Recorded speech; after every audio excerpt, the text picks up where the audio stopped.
Most people read the opening of Genesis and think they understand the whole story. In the beginning, God created the heavens and the earth. Simple, right? But here's what nobody tells you. Between verse 1 and verse 2, there's a gap, a silence. And in that silence, something catastrophic happened that changed everything. When you read the earth was without form and void, you're not reading about the original creation. You're reading about destruction. The Hebrew word used there is haya, which doesn't just mean was, it means became. Think about that for a second. The earth became formless and empty, which means before that moment, it was full, organized, and alive. This isn't some fringe theory cooked up by conspiracy theorists in basements. Scholars have been debating this gap for centuries, and the evidence is literally written in the original Hebrew text. When God created the heavens and the earth in verse 1, it was perfect, because God doesn't create chaos. Isaiah 45:18 makes this crystal clear. God did not create the earth to be empty. He formed it to be inhabited. So if the earth was created to be inhabited, why was it suddenly covered in darkness and waters in verse 2? What happened between those two verses? This is where the silence becomes deafening and where the mystery of a pre-Adamic world begins to unfold. The traditional Sunday school version skips right over this part. We're taught that God created everything in 6 days, end of story. But what if those 6 days weren't about creation from nothing? What if they were about restoration? What if God was rebuilding a world that had been destroyed? Jeremiah 4:23-26 gives us a terrifying glimpse of this destruction. I looked at the earth, and it was formless and empty. I looked at the heavens, and their light was gone. I looked, and there were no people. Every city was in ruins. Cities, people, before Adam. This passage is describing something that happened before Genesis 1-3. Before God said, "Let there be light." It's describing the first earth, the first humanity, and their complete annihilation. Now let's talk about what actually caused this massive destruction between Genesis 1-1 and 1-2. The answer lies in the most famous rebellion in cosmic history, Lucifer's fall. Ezekiel 28 describes Lucifer before his rebellion. He was perfect, covered in precious stones, full of wisdom, and he walked in Eden, the garden of God. But wait a minute, which Eden are we talking about here? Because the Eden where Adam and Eve lived wasn't planted until Genesis 2, after Adam was created. This means there was another Eden, an earlier one, existing on the first earth before everything was destroyed. Lucifer didn't fall in Adam's world. He fell in a world that existed long before Adam took his first breath. When Lucifer rebelled, he didn't just lose his position in heaven, he took 1/3 of all the angels with him. And his rebellion had devastating consequences for the entire creation. Revelation 12-4 tells us that his tail swept 1/3 of the stars out of the sky and flung them to the earth. This wasn't just a spiritual event. It was a cosmic catastrophe that physically impacted the planet. Think of it like a nuclear bomb going off.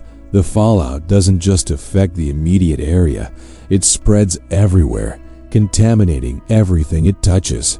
Lucifer's rebellion was like that nuclear bomb, and the first earth was ground zero. The light went out, the waters covered everything, and whatever civilization existed before was completely obliterated. Here's where it gets really interesting. The Bible never tells us exactly when this happened. We know it occurred before Adam, but how long before? Could it have been thousands of years, hundreds of thousands? What if the geological record we see today, the fossils, the layers of sediment, the evidence of mass extinctions isn't from millions of years of slow evolution, but from the violent judgment that followed Lucifer's fall? What if the dinosaurs, the ice ages, and all those prehistoric creatures were part of the first earth, the pre-Adamic world. This would explain why God needed to restore the earth in Genesis 1-3 and following, why he had to say, "Let there be light," as if the light had gone out, and why the Spirit of God was hovering over the waters like a rescue helicopter surveying a disaster zone. This is where things get absolutely mind-blowing. If there was a first earth, and if it was created to be inhabited, as Isaiah says, then who lived there? The answer that most theologians avoid is this: there was a first humanity, a race of beings created by God before Adam, living in that original Eden under different conditions than we have now. Job 38:4-7 gives us a clue when God asks Job, "Where were you when I laid the earth's foundation? When the morning stars sang together and all the sons of God shouted for joy?" Notice that these sons of God already existed when the earth was founded. They witnessed the creation. They were there before Adam, before the 6 days of restoration, watching as God built the first world. These weren't angels floating in heaven. These were beings present at the foundation of the earth itself. Now, you might be thinking, if this first humanity existed, where's the evidence? Here's the kicker: it's everywhere, but we've been trained to interpret it differently. Those massive megalithic structures like the pyramids, Stonehenge, and Göbekli Tepe that primitive humans supposedly couldn't have built. What if they weren't built by primitive humans at all? What if they're remnants of the pre-Adamic civilization, survivors of the catastrophe that we're still finding buried under miles of sediment? The geological column shows clear evidence of multiple catastrophic events, layers of civilization buried under layers of destruction. Mainstream science calls it evolution and slow geological processes. But what if it's actually the physical record of God's judgment on the first earth? What if those primitive tools and cave paintings are the desperate final attempts of the first humanity trying to survive the collapse of their world? The Bible drops another bombshell in Genesis 6 when it mentions the Nephilim. The Nephilim were on the earth in those days and also afterward. That little phrase, "and also afterward," is critical. After what? After the flood of Noah, yes, but could it also mean after something much older? The Nephilim, these giant hybrid beings, might not have been a new phenomenon in Noah's time. They might have been a resurgence of something that existed in the pre-Adamic world. This would explain why ancient cultures all over the planet have stories of giants, of godmen, of advanced civilizations that were destroyed by the gods. These aren't myths or fairy tales. They're cultural memories of the first earth, passed down through generations, distorted over time, but preserving a kernel of truth about what came before Adam. Here's something most people never consider. God's silence about the pre-Adamic world isn't an oversight or a gap in the biblical narrative. It's intentional, and there's a profound reason for it. The Bible isn't a comprehensive history textbook of everything that ever happened in the universe. It's a book about redemption, specifically the redemption of humanity, starting with Adam. God doesn't waste words on things that don't directly relate to his plan for salvation. Everything before Genesis 1-3 was judged, destroyed, and sealed away because it failed. The focus shifts entirely to the second creation, to Adam's lineage, because that's where the story of redemption begins. God isn't interested in giving us a detailed account of what went wrong the first time. He's focused on making sure we understand how to get it right this time. But here's the terrifying part. The pattern that destroyed the first earth is repeating itself right now in our world. Look at what happened then: rebellion against God, pride, beings trying to elevate themselves to God's level, corruption spreading throughout creation. Now look at our world today. humanity rejecting God on a massive scale, scientific advancement without moral boundaries, genetic manipulation, artificial intelligence designed to surpass human intelligence, and a growing movement to make humans godlike through technology. We're literally watching the same movie play out again. Jesus himself said in Matthew 24:37, "As it was in the days of Noah, so it will be at the coming of the Son of Man." But we could extend that further back. As it was in the days before Adam, so shall it be again. The cycle of rebellion, judgment, and restoration isn't just ancient history. It's a prophetic warning. This is why the silence matters so much. God isn't hiding information to keep us in the dark. He's protecting us from becoming obsessed with the wrong things. Imagine if Genesis gave us 50 chapters about the first humanity, their technology, their cities, their achievements. We'd spend all our time trying to recreate what they built instead of focusing on what God is building through us. We'd worship the creation instead of the Creator, exactly like they did. The silence forces us to trust God's plan for this creation, for this humanity, without being distracted by what came before. But make no mistake, the ruins of that first world are still here, buried under our feet, and every archaeological discovery that doesn't fit the timeline is another piece of evidence that we're not the first ones here. We're the second chance. Let's completely reframe how you understand Genesis. When God said, "Let there be light," in Genesis 1-3, He wasn't creating light for the first time.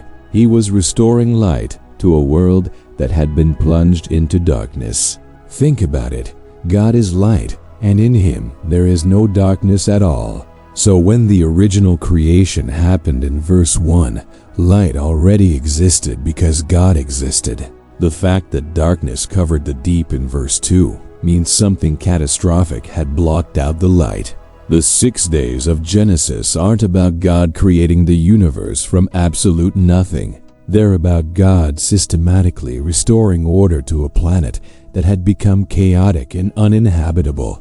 Each day is a restoration project separating light from darkness, dividing the waters, making the dry land appear again, bringing back vegetation, re-establishing the sun and moon in their positions, repopulating the seas and skies, and finally creating Adam, the first man of the second earth. This restoration perspective explains so many scientific questions that seem to contradict the Bible. How can the earth be billions of years old if Genesis describes 6 days of creation? Because those 6 days weren't the beginning of everything, they were the renewal of everything after judgment. The geological layers, the fossil record, the radioactive dating that shows ancient ages, all of that could be from the pre-Adamic world, from the first earth that existed for an unknown period of time before Lucifer's rebellion destroyed it. God didn't lie to us in Genesis. He just started the story at the point that matters for our salvation. It's like if your house burned down and you rebuilt it in 6 days, you wouldn't spend time documenting every detail of the original house in your rebuilding journal. You'd focus on the new construction, the fresh start, the second chance. That's exactly what Genesis does. Here's a practical way to see this in action. Go back and read Genesis 1 with this restoration lens, and you'll notice something incredible. The verbs God uses aren't always create, bara in Hebrew. Sometimes He uses make, asa, or form, yatzer, which can mean to reshape or refashion something that already exists. For example, in Genesis 1:16, it says God made the sun and moon, but the Hebrew word there suggests He made them visible or appointed them to their positions, not that He created them from nothing on day 4. The sun already existed. It was just obscured by the thick darkness and waters covering the earth. God was clearing the atmosphere, making the celestial bodies visible again from the earth's surface. This isn't adding to scripture or twisting it. This is reading it carefully in the original language and recognizing that restoration, not initial creation, is the primary theme of the 6 days. Now we arrive at the most urgent part of this entire revelation. What happened to the first earth is happening again, right now, in our generation. The pattern is unmistakable if you know what to look for. The first humanity had advanced knowledge, possibly incredible technology, and a civilization that thrived under different conditions than ours. But they made the fatal mistake of following Lucifer's lie, the same lie he told in the Garden of Eden to Eve. You will be like God. That prideful ambition to become divine without God, to achieve godhood through their own power and knowledge, brought absolute destruction upon them. And today, in 2026, we're watching the exact same script play out. Transhumanism is the modern movement promising to make humans immortal through technology, to merge man with machine, to edit our DNA and upgrade humanity beyond our biological limitations. It's the ancient rebellion dressed in a lab coat. Look at the specifics and you'll get chills. Scientists are now editing human embryos with CRISPR technology, literally rewriting the genetic code that God designed. Companies like Neuralink are working to merge human brains with artificial intelligence, creating a hybrid consciousness. The World Economic Forum openly talks about a future where you'll own nothing and be happy, where humans are tracked, monitored, and controlled by AI systems.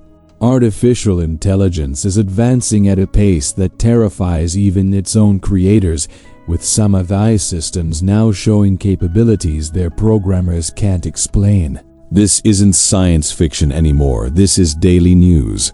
And every single one of these advancements is rooted in the same demonic philosophy that destroyed the first earth. Humanity doesn't need God. Humanity can become God. We can create our own paradise, our own immortality, our evolution. Evolution. It's Lucifer's original temptation on a global, technological scale. Here's what you need to understand. God judged the first earth not because they were technologically advanced, but because they used that advancement in rebellion against Him. Technology itself isn't evil, it's a tool. But when that tool is used to reject God, to replace God, to make humanity independent from God, judgment becomes inevitable.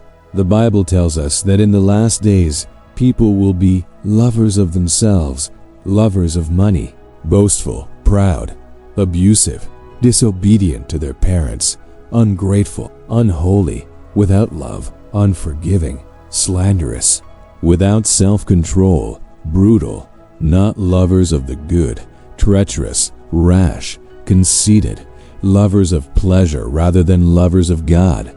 2 Timothy 3:2-4. Does that sound like today's world? Absolutely. And just like the first earth, just like the days of Noah, our world is racing toward a tipping point where God will say enough and judgment will fall. The silence about the pre-Adamic world isn't just history, it's prophecy, showing us exactly what happens when creation rebels against the Creator. So here we stand, at the crossroads of history repeating itself. The first earth fell because they chose pride over obedience, independence over relationship with God, and their own wisdom over divine truth. That world was judged, destroyed, and buried under miles of sediment and silence. But God, in His infinite mercy, didn't give up on creation. He restored the earth and gave humanity a second chance through Adam. And even when Adam failed, God didn't abandon us.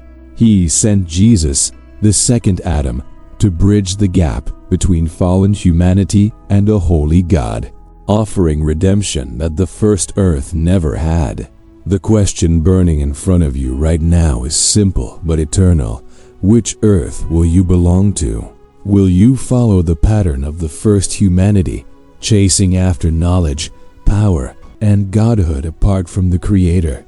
Or will you recognize that our only hope, our only path to true life, is through surrendering to the God who made us, who restored us, and who sent His Son to save us?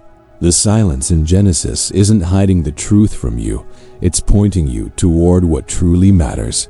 Not what happened 9,500 years before Adam, but what happens in your heart today. Because one day, maybe sooner than we think, this second earth will also face judgment. But unlike the first humanity, you have a way out. His name is Jesus, and the choice to accept or reject Him will determine whether you're part of the destruction or part of the restoration that comes after. The silence has been broken. Now the question is, what will you do with what you've learned?